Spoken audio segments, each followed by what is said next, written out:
أعوذ بالله من الشيطان الرجيم. بسم الله الرحمن الرحيم. حميم.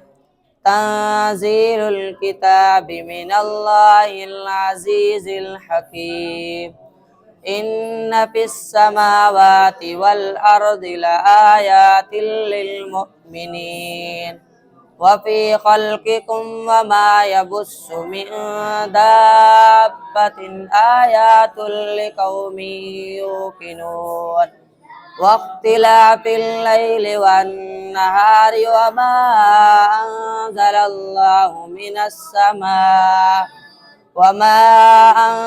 الله من السماء من رزق فأحيا به الأرض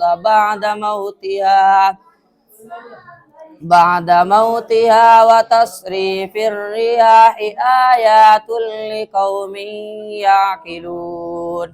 صدق الله العظيم.